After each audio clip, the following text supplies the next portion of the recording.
Hey, what's going on? I'm Bryon Summers, photographer and content creator, and welcome back to the channel. If it's your first time here, just take a second to hit that subscribe button and smash that like button, run up the likes, because the more likes we get on this video, the more likely we are to be seen. This channel is supported by sumsbrand.com. We love the likes, but the merch helps to keep the content coming. Visit Sums Brand for original art, graphic tees, and more, and use the code SUMS for 10% off.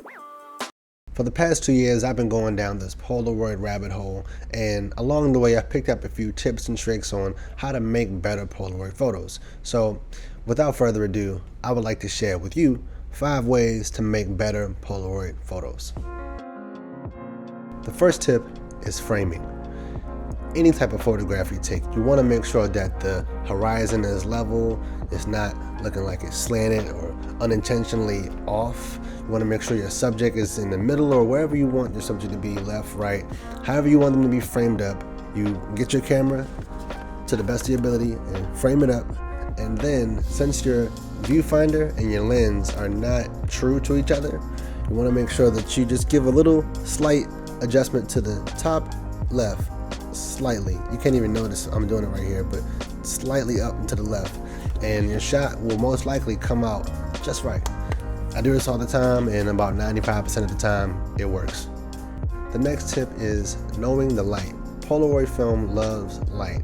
If you want to take a shot without the flash, shoot in bright situations most of the time. If it's dark, the camera will take a longer exposure. If it's bright, the camera will shoot faster. That's just how cameras work.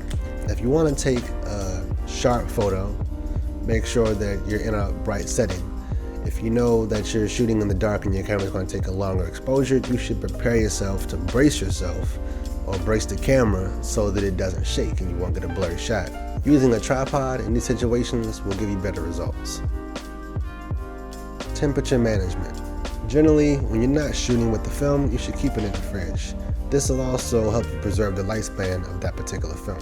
On a hot day or in a hot environment, you're going to want to keep that film cool. And if it's cold, you're going to want to make sure it's warm enough to develop fast enough. On a hot day or a hot environment, your film will develop faster than usual. I learned this lesson the hard way by setting a few Polaroid photos to develop on the dashboard of a car, not even thinking that the heat was on. Needless to say, those photos came out black. I usually keep the original box that the cartridge came in just so I can put the shots in, keep them out of the light, keep them dust free, and if it's cold outside, I'll take that box, put it in a pocket close to my body, and your body temperature should help it develop properly. In the heat, I won't have on a coat obviously, but I normally put that film back in the box and it develops just fine as long as it's away from the light. In extreme situations, if I know I'm in the car and I'm leaving the film for long periods of time, I'll try to have a cooler on me or a cold bag that I can just put that film in, and it should preserve it for the time that I'm gone. Flash versus no flash. That's a decision that you have to make. I personally like natural light over flash, but I understand that Polaroids need light, and sometimes you just need to throw that flash on. If you're outside and it's already bright, the flash is not going to do anything. Unless you're close to the subject, you'll notice it then. But if you're far away, you don't need the flash.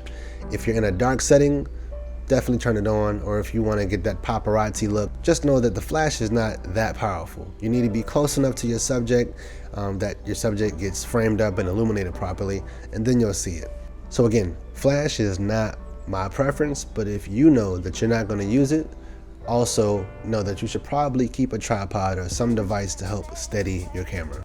Lastly, adjust your exposure compensation. Using different types of cameras, especially the vintage ones, are going to yield different results. Some film is more sensitive. The chemistry is not always the same in every pack, in every run. It's always different. There's an exposure compensation dial on every Polaroid camera.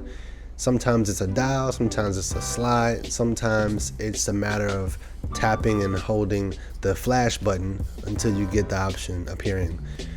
If you're shooting with the Polaroid now, if you hold the flash option on the back, you'll see a line come across. That's the middle. Tap it. You can see it can go high, it can go low, it can go back in the middle.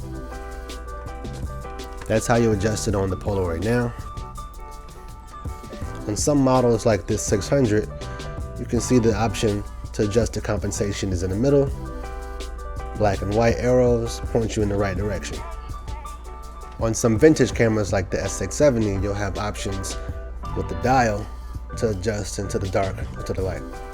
On Polaroid's site, they even recommend that you always set your SX70 dial a third into the dark. Alright, that's it. Those are my 5 tips for making better Polaroid photos, and I hope that helped you a lot. I would love to see how your shots are coming out by joining the Discord and sharing your images there. I'll drop the link in the description below. Until the next one, like, subscribe, hit that bell for more alerts videos like these, and I will see you in the next one. Peace.